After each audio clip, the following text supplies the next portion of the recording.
Welcome everyone. I'm glad you could join me today. We're going to walk through the biological progression of atherosclerosis. In this session, we will trace the journey of a plaque from the very earliest changes in the arterial wall all the way to the dangerous vulnerable plaques that cause acute coronary syndromes. Let's dive in.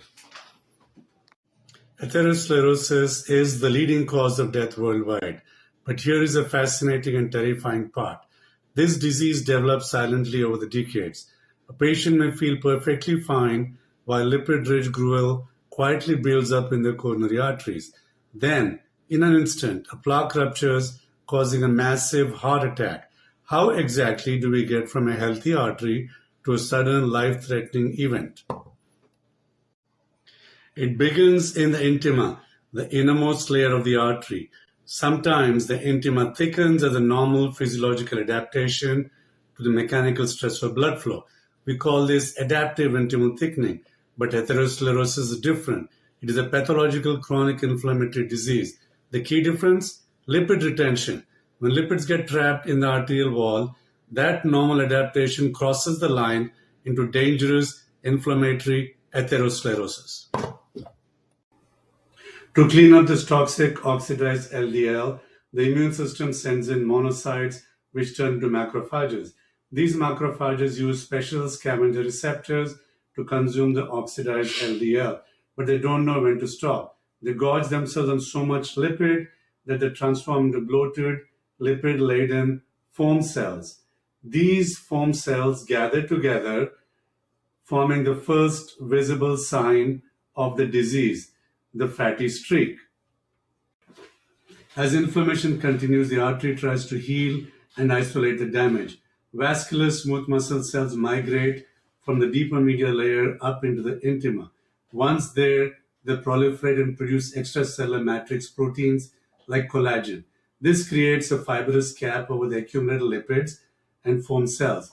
The disease has now progressed from a simple fatty streak to a mature atherosclerotic plaque or atheroma. Now, not all plaques are created equal. A stable plaque has a thick fibrous cap and a small lipid core. It might narrow the artery, but it rarely causes sudden events. A vulnerable plaque, however, is a ticking time bomb, also known as a thin cap fibroatheroma. Its fibrous cap is incredibly thin, often less than 65 microns. Beneath that fragile cap lies a massive, highly thrombogenic necrotic core, which is formed by dead foam cells. So why do these features matter clinically? Because when a vulnerable plaque is exposed to the mechanical stress of blood flow, that thin fibrous cap can tear. This is plaque rupture. It instantly exposes the underlying necrotic core to the bloodstream, triggering the coagulation cascade. Within minutes, a massive clot forms, completely blocking the artery.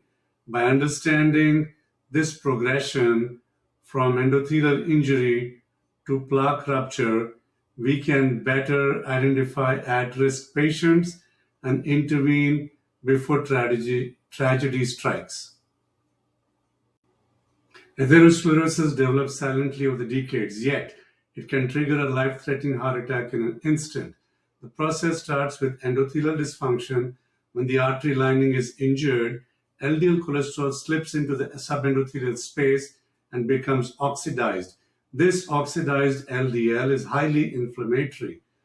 The immune system responds by sending macrophages to consume it, but they gorge themselves until they become lipid-filled foam cells. This creates a fatty streak. To contain the damage, smooth muscle cells migrate in and secrete collagen, building a fibrous cap over the lipid to form a mature plaque or atheroma. Clinically, the thickness of this cap is everything. A stable plaque has a thick cap, but a vulnerable plaque, known as a thin cap fibroatheroma, has a cap less than 65 microns sitting over a massive necrotic core. When the mechanical stress of blood flow causes that fragile cap to tear. The highly thrombogenic necrotic core is exposed to the bloodstream. This triggers a rapid coagulation cascade, forming a clot that completely blocks the artery, causing a STEMI. Understanding this cellular progression is the key to predicting and preventing acute coronary events. Thank you for watching. More to follow.